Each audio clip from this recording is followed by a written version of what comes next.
Money America, soon to be Coalition Purple. We're going to keep saying that to remind ourselves to get everything switched over. One of these days. How are things out your way? Everything's good. As I say, I could do with a little bit less rain here and there, but I mean, other than that, all pretty good. How about yourself? Good.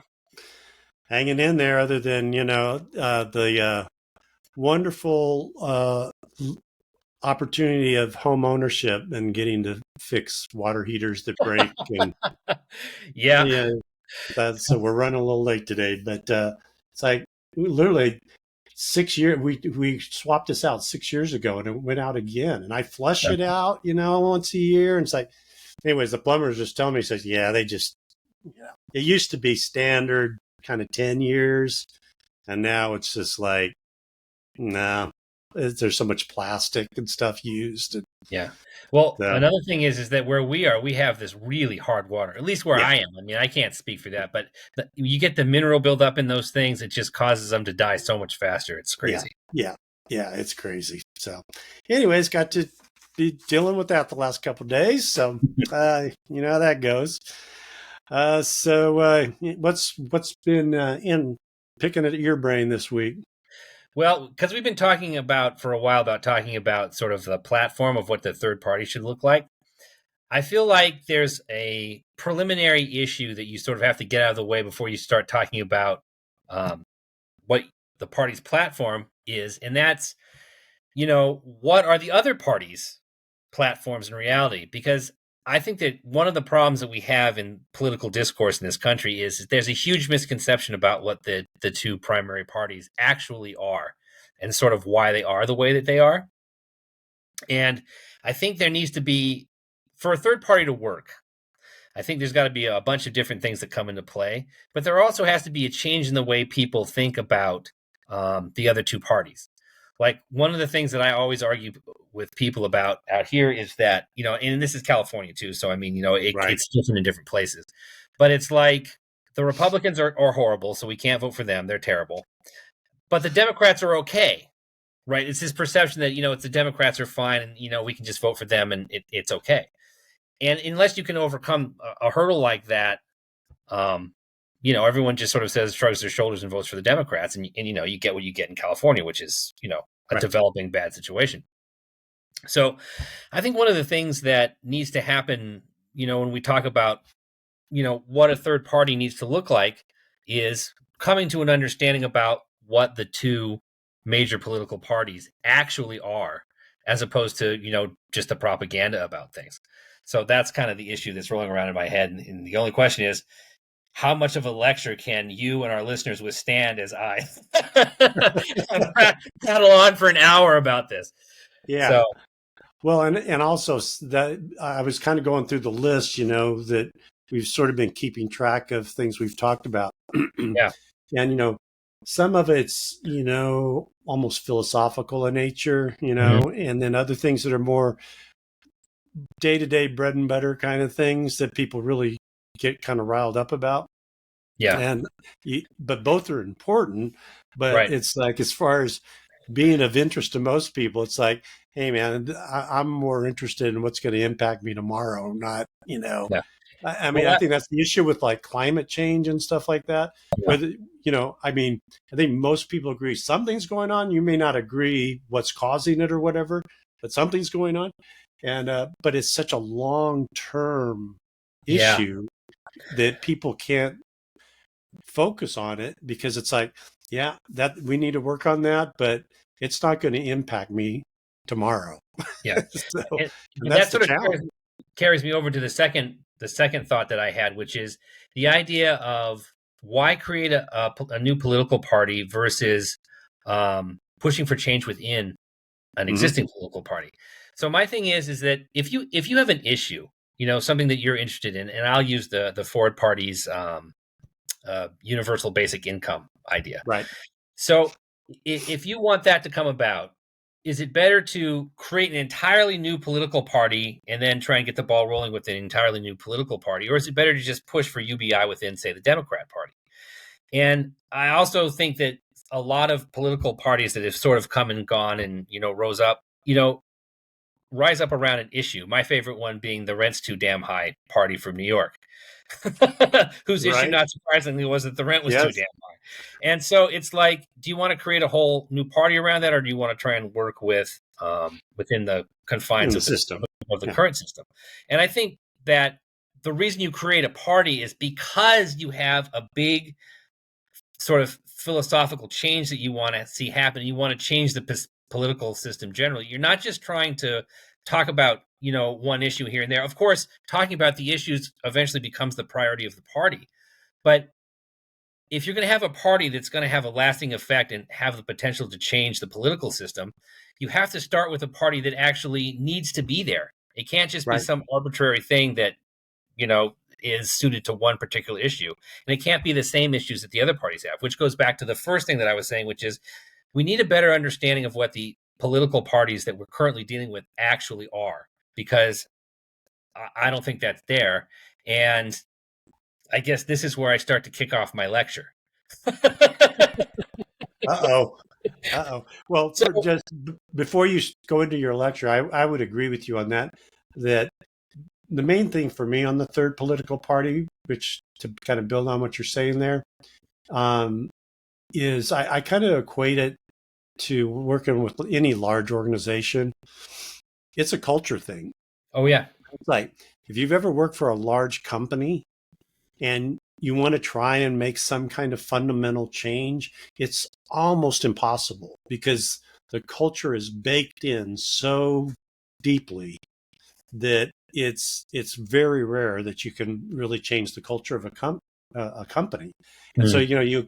you kind of bridge that to a political party that's been around for a while, and while they may sort of give lip service to whatever the issue might be, it's just impossible to break through the culture of trying to make it, make those kind of major shifts in something.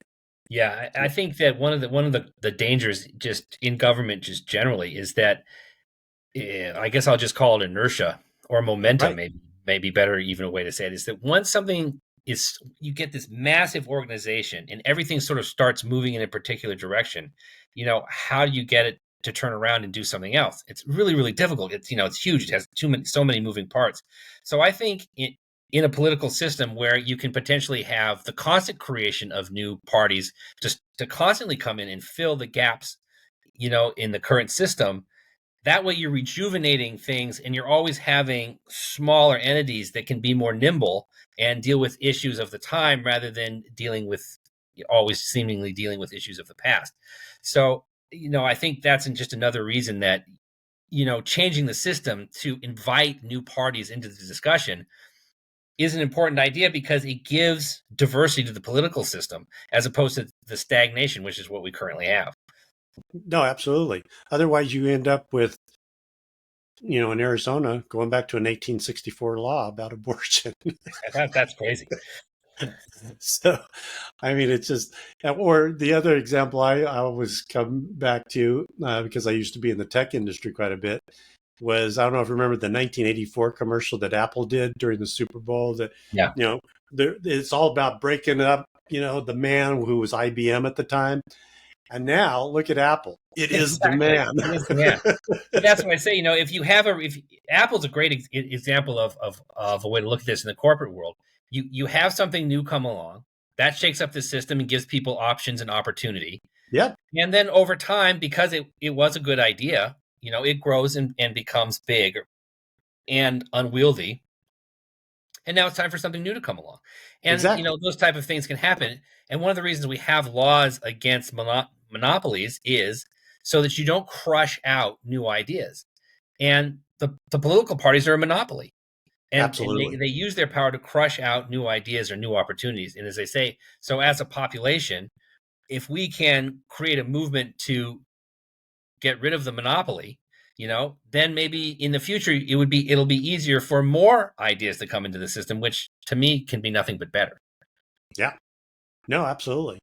Yeah, and that's why I say, I mean, people do get focused on whatever their little issue is, but Yeah. it is really breaking through that inertia, um, as the most important reason. Probably you do need a third political party. And again, keep going back to business, but most of the innovation comes out of smaller businesses. It doesn't Yeah. come out of the big lumbering businesses, right? Yeah.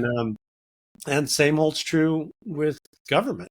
Yep. And most of the better ideas, generally speaking, come out of the local level. And again, that's why I think it's so exciting from a third party perspective that, hey, let's start there, just like any kind of startup, basically, right? Right. And build up something, the better idea, because it's just not going to happen in the big machine.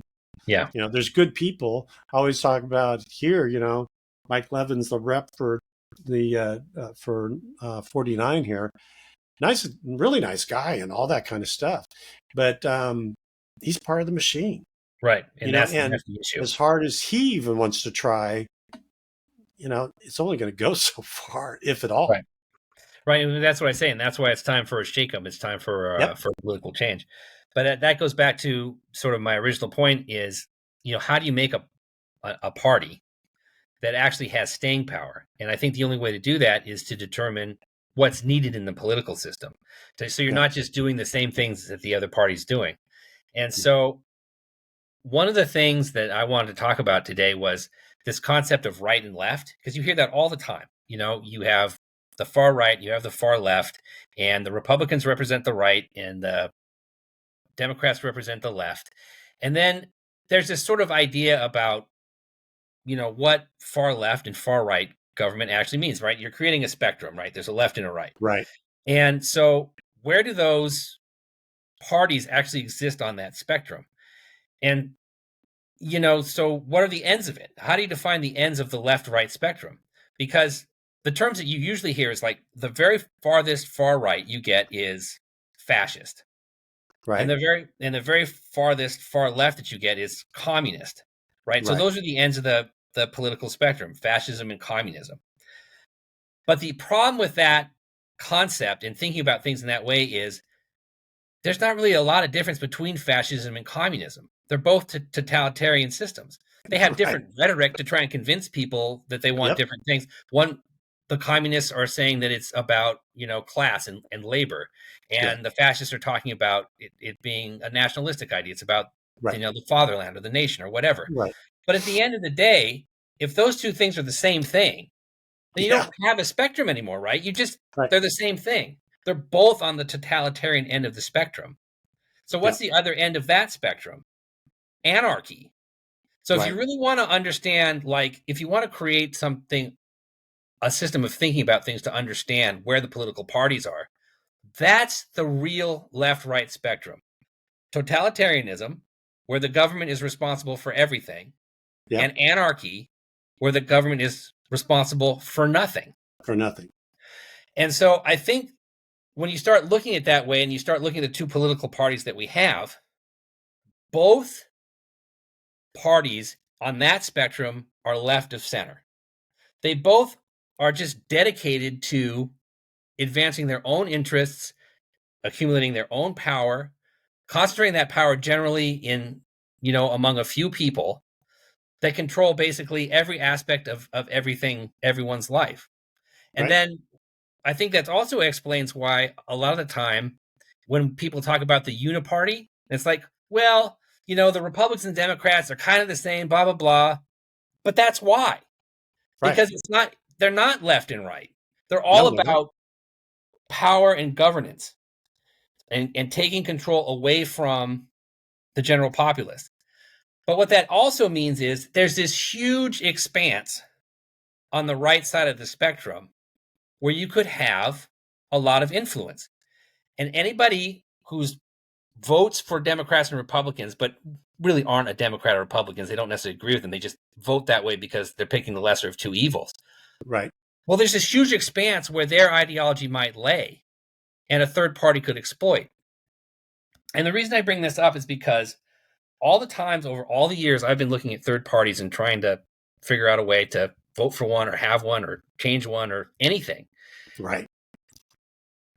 I've sort of concluded that the space where you could have a significant third party is right of the center of the totalitarian anarchy spectrum.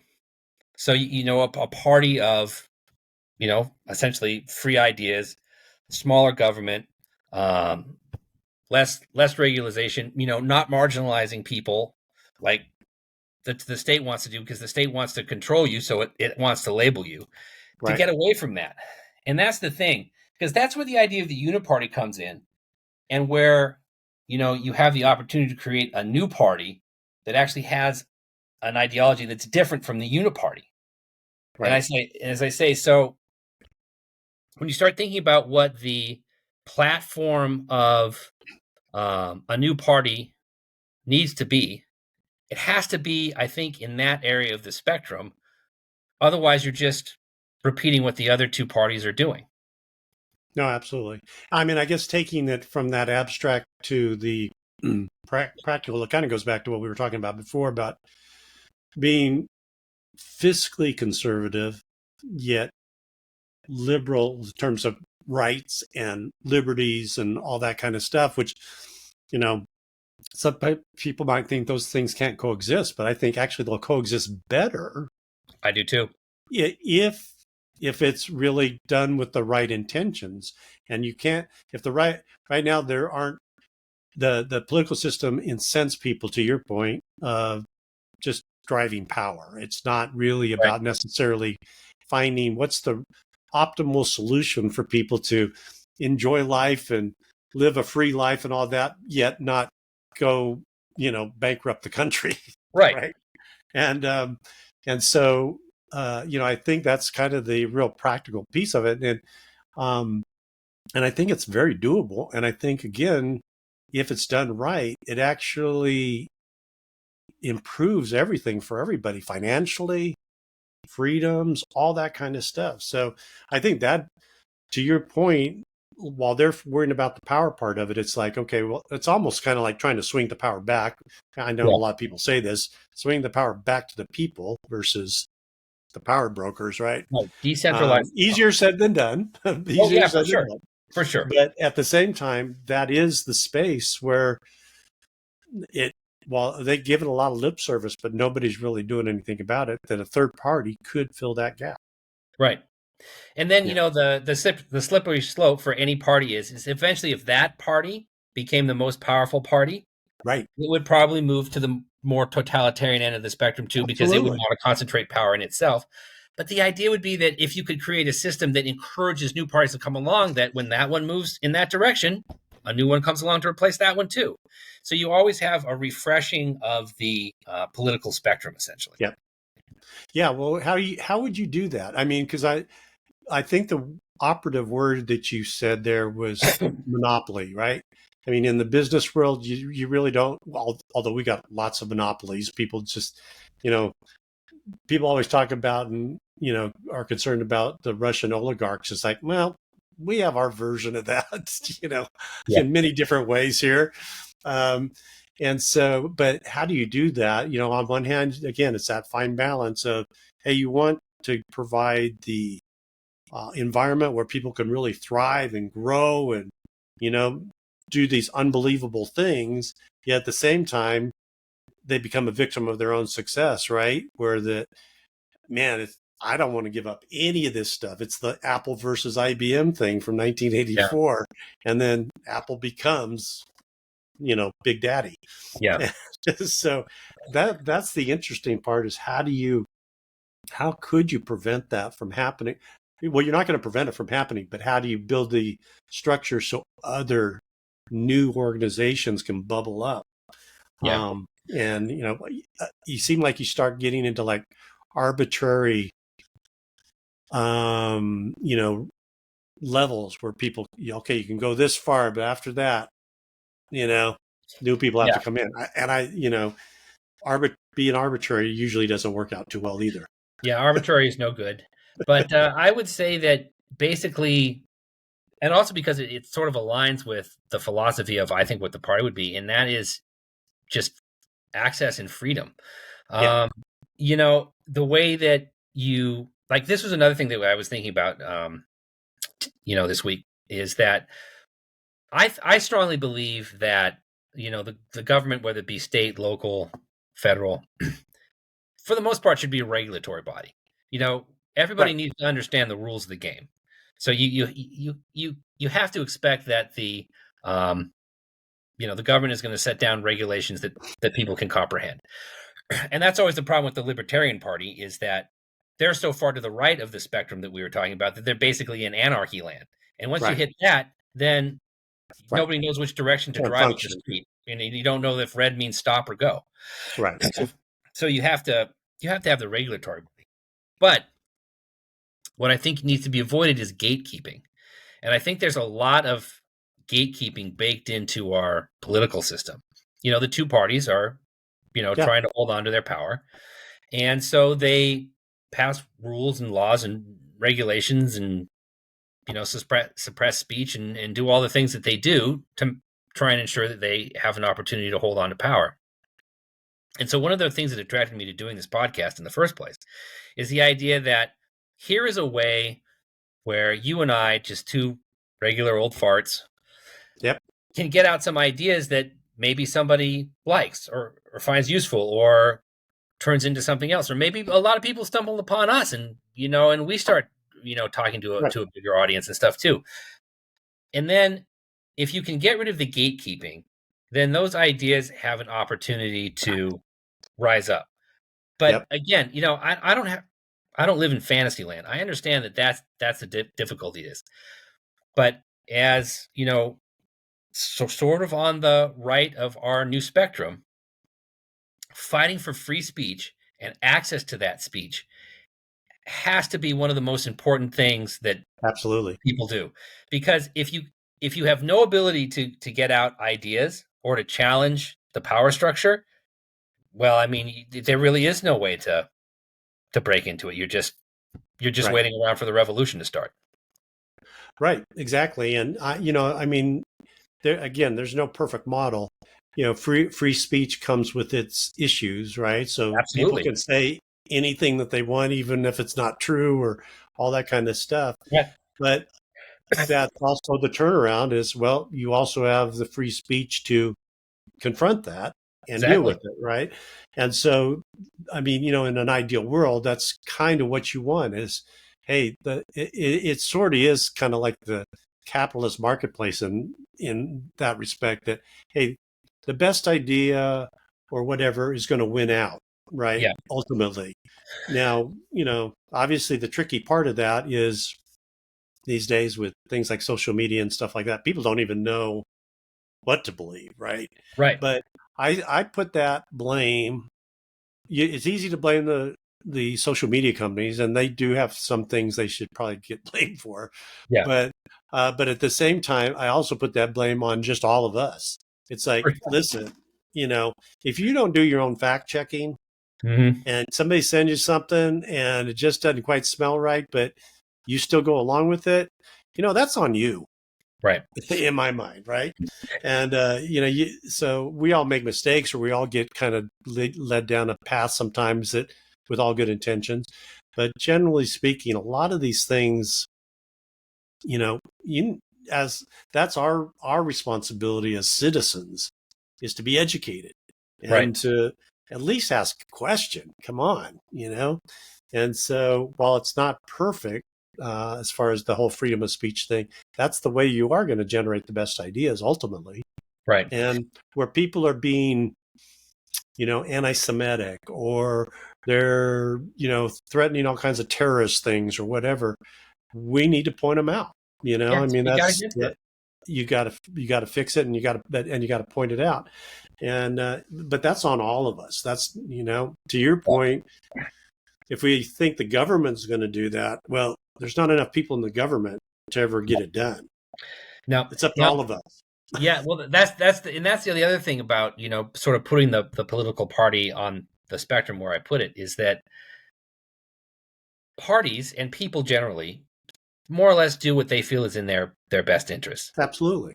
And so you have to, if you're going to have a successful new party, it has to be in the best interest of the people in the party to actually have the party be successful. So if you can put the party somewhere that has an audience that believes a certain amount of things, or that that you're putting out there, Yeah. then it behooves them to uphold those ideas so that they can continue to increase their power of the party that they're in. But if you're trying to, live in the same sphere as the other parties, then just clinging on to the old system may be a much better way to, you know, further your career or further what you want to do. But when you create something new that has its own set of ideas and can, gather its own power base, then, adherence to freedom suddenly becomes a great, asset, because you're fighting against the other guys. It's how you set yourself apart. It's how you stand out and attract attention and become successful. So I think a party like that can really succeed. If you go to the other end and just say, look, government's going to give you something for your vote, well, Right. now you're stuck back to competing with all them, and you're back to being a little fish. So you have to be out, where you can stake your own territory. And again, I think the only place where that territory exists is sort of on the rightish side of the new spectrum that we're talking Yeah. And, I think probably a lot of people about. will get a little nervous when you say to the right side of it, but Yeah, it's not in the respect of today's existing vernacular, right. But that's right? what I'm Yeah. saying. And Until the we can, irony of it is when you're talking about things like free speech, well, there's a reason why the First Amendment's the First Amendment, right? right, So in many ways, it's going back really to what was truly the thought process behind the founding of the country to begin with. We need to have this free exchange of ideas and yep, speech and all that kind of stuff, because that's what's going to drive the country forward. And then everything from there should will sort itself out in some way, shape, or form. yeah, Yeah. yeah. Yeah, and as I say, so the idea of putting things on spectrums is sort of my weird political philosophy, because I think there's also an economic spectrum when you look at it. Yeah. Like free economy versus planned economy. And there's also a social spectrum. Individual rights versus group rights. Where do you want Yep. to be on all those things? And when you start having something that you can sort of relate to, like the spectrum, and you can start putting the parties that exist on those spectrums, you see where the opportunities start to open up to create a new party. For instance, Yep. like on the economic spectrum, let's say, a free economy versus planned economy. I mean, there's some advantages to a planned economy. I mean, you can, you know, get a lot of people working on the same things all at once to do something, but there's no innovation in the planned Right. economy. And Right. the other problem with the planned economy is, of course, that who are the planners? If the planners are a bunch of idiots, then you get a terrible economy. So if you have a more capitalist system, a more open economy, free market economy, um, you get a lot more innovation, but you also get a lot more people doing a lot more different things, which can be both good and bad. And then if you don't have a government that's willing to regulate it all, you get Right. a giant monopoly somewhere down the line that's just as bad as a giant government. I mean, a, a, a, Oh, a absolutely. a system where you have no government, essentially anarchy, and then what arises out of that is a plutocracy of business owners. Well, I mean, that's no Exactly. good either. But you have to decide, like, where are the two parties on that economic spectrum. I mean, it's easy to kind of say that, because it matches more up with traditional thinking, that the Democrats are sort of on the left hand side of the planned economy side of things. Mhm. But are the Republicans really about open markets? No. I mean, they talk a good game Right. about that, but in practice, do they Right. really defend open economies, or are they in it with the banks and the tech companies and everything else? Right. And so basically you have a planned economy party and a protectionist party, which are both sort of on the left side of that spectrum. But on the right side of the spectrum, of actually having a free economy and having a government that protects opportunity within the economy, well, there is no representative for that. So again, that opens up the opportunity for where the new party should be. Yeah. And again, that's why we have to sort of dispense of the old form of right and left, because the old form of right and left is meaningless. Communist versus fascism Yeah. doesn't mean Exactly. anything. Yeah. Yeah. Exactly. Well, and the crazy part of it is when you talk about some of these ideas of planned economy versus free economy and all that. I think the vast majority of people will agree. We don't want a bunch of bureaucracy Right. because they experience that in their everyday life. If they're working for a large company, I can tell you most of them are experiencing a lot of bureaucracy, Oh yeah. right? And so they understand that idea. It's like there's obviously some benefits to it too. Yeah. You know, they probably have a little bit better. I mean, at least at one point, I think there was probably a little more stability and all that. I'm not Hmm. so sure that's true today Yeah. because big companies are, there's not a whole lot of loyalty there on either side. But I think most people will agree that, hey, smaller, generally speaking, smaller is better, and Yeah. that's why people feel really good, generally speaking, when you ask them, hey, this town you live in or the county you live in, what do you think about them? Pretty high on that. But then when you say, well, what about the state? Not so much. And then you think about the federal government, it's like, oh man, it's a Oh disaster. gosh. Right. Yep. And so, I mean, it's just the human nature of kind of the small is where, hey, I feel like I have control, Hmm. some level of control. It comes down, and people want that personal control and freedom to do what they feel is right. They're not trying to hurt anybody. They just want to be able to do what they want to do. Right. And So, that's the thing though. And again, when you start looking at, as I say, at things on the spectrum, you don't want to, as I say, you don't want to go overboard so far to yep, one side that you lose the ability to create a level playing field. Because again, yep, the, there has to be a sense of what's legal, what's illegal. What can I do, what can't I do? Because you can't just run over people. There's this famous incident from way back when, and I'm going to botch it because I don't remember the history, but it had to do with I think coal mining, and the companies that owned the coal mines didn't want the coal miners to unionize. They right. unionized, and then the companies sent in the strike busters, and they killed a whole bunch of them. And that Right. was something that was a common occurrence in the late 19th century, and you don't want that. You can't have No, that. So I right. mean, so you need labor laws, right? Yep. There should be labor laws, but those labor laws need to be tailored in a way that provides opportunity for expansion and new business to come along, because that's good for people just generally. And so you know you don't want to be too far on either end of the spectrum, but Exactly. there needs to at least be a voice saying, hey, look, if we overregulate things and we do too much of this stuff, it just isn't going to work. Like the $20 an hour minimum wage that they Right. just put up here, it's just throwing people out of business, causing things to go Yeah. away. People are Well, the losing. irony of it is because I deal in the food world a lot. With that one is it is going to eliminate a lot of jobs, and it's going to automate a lot of jobs, right? So Yeah, particularly with fast food companies, which that law is really focused on, yeah, they're just going to more and more kiosks where you go on and you order it, and you're yeah. eliminating jobs. That was probably going to happen anyways, Mm. to be honest with you, because it's so hard to find people to work those jobs anyways. Even at $20 an hour, it's Yeah. in California anyways. It's very hard to do. It was going to happen anyways. So I think it just sort of sped up the process. But no doubt, it's going to have the opposite effect. I think most people were thinking it was going to have.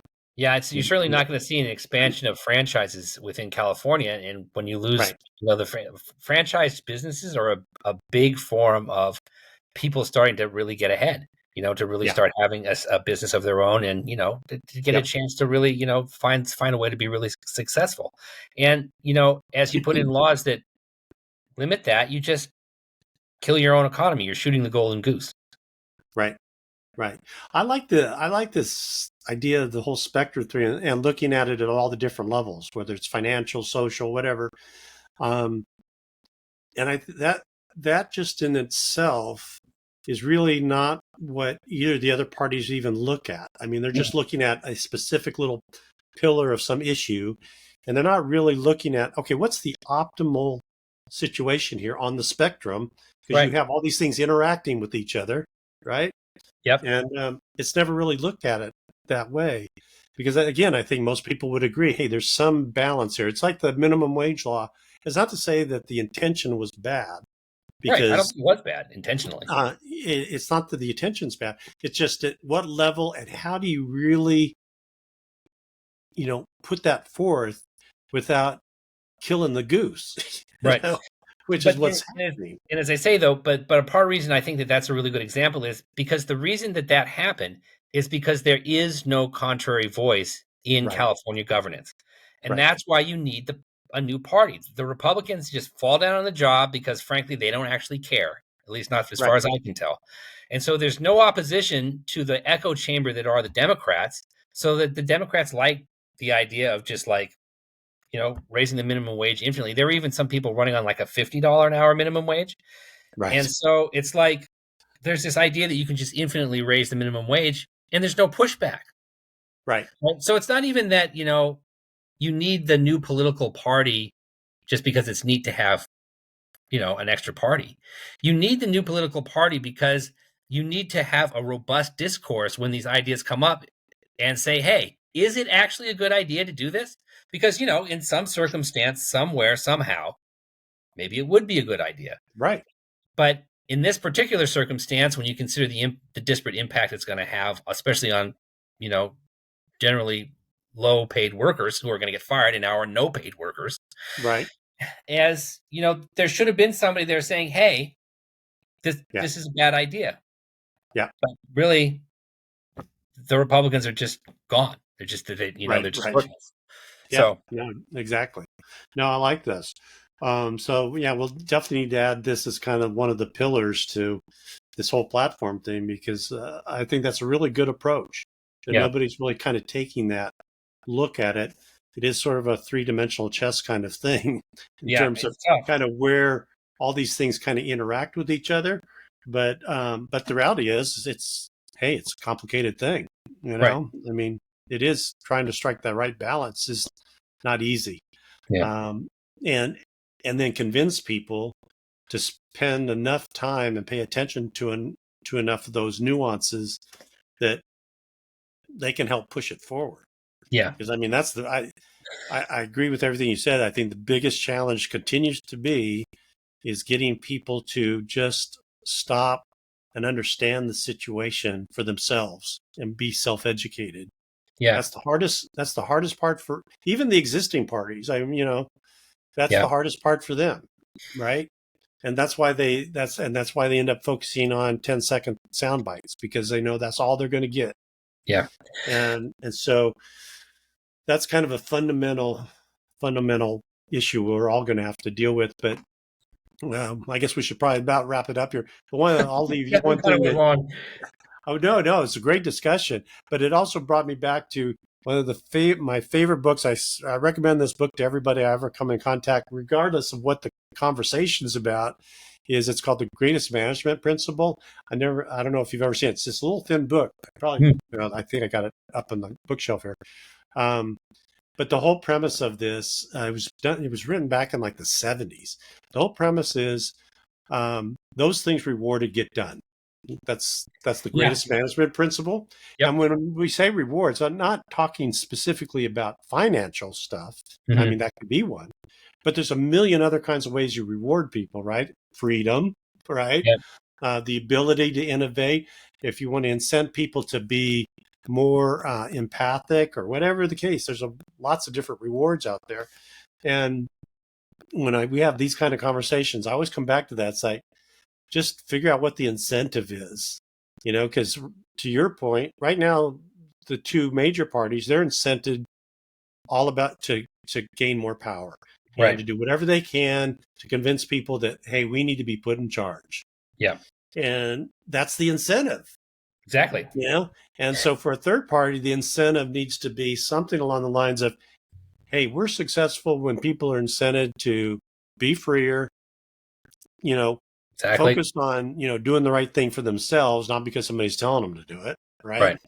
Be self-educated, all that kind of stuff. Those are the incentives. So I just had to throw that one in there because Yeah, for I sure. always come back to that book. It's like, that's it, those things rewarded, get done, But just that's you need to follow absolutely it. But you're so right, and I just want to reemphasize this. If you can find the space where the new party can exist and thrive, then because it can be a thriving entity, that draws people in who want to be successful. There's this huge potential for me as an individual to find success because I'm going to do the thing that the other parties aren't doing. Yep. That lets me, the individual, be successful, and then people want to be part of that, as opposed to, as I say, just trying to be a hanger on on some small thing for some small reason where you're not going to find that much success. And then people are just going to go back to the two other parties. So from the get go, your party has to establish what its space is. And that space has to be something that's outside of what's being offered by the other parties. Yep. Yep. And ironically enough, that's, I think, that part's actually fairly easy. It's Mm. pretty easy to identify what they're not doing because it's pretty much everything. And, I mean, I mean, really, it's almost become so blatant on both sides Yeah. about what they're really about that, I mean, the whole immigration thing is just purely like the best example of it on both sides. They're just using that issue Yeah. to either put fear in people or put greed in people or whatever the case may be, whatever side you're on that issue. And, but they're not really trying to solve anything. Right. Exactly. So, And yeah. And so it's just one of the benefits of establishing a party in the space that I think it should exist. I also feel is that it has the wonderful luxury of actually having good ideas about many of the issues. So you don't really have to you don't have to make like some sort of strange compromise to say, well, we're going to do all these horrible things just because right, nobody else is doing these horrible things. There's so many good ideas out there that could make things so much better that aren't even looked at by the other parties that, you know, in addition to being in its own space, you might be able to say that it's in the correct space. So I mean, right. it's a win-win. Yep. No, absolutely. No, it would move things forward because a lot of times, it isn't about compromise. It's about a new idea is a new idea, right? I mean, people didn't think they needed, this phone thing Yeah, until they actually got one, right? right. I was like my plumber this morning, he was running late because he had dropped his phone and it shattered. The world. And he's basically out of business, because his phone's broken, right? Yeah, He couldn't get a hold of me. Said I ran to uh, Walmart and bought another phone real quick. It's yeah, like, so, but we didn't know that we really needed this, and now it's like it's a little scary how much we need it. yeah, yeah. No, one anecdote sort of about the phone is that I resisted for the longest time because I didn't Oh want yeah, to have the phone or be electronic or whatever. But over time, I've consolidated basically everything into the phone: schedules, contacts, yeah, communications, like I everything know. is in the phone. So it's like I'm like about as like old school, don't want to deal with technology as you can possibly get. But if I lost my phone, it would be an absolute nightmare. Yes. Oh, absolutely. Yeah. But again, we didn't realize we needed it until we got it. Yeah, So the way of the same, world.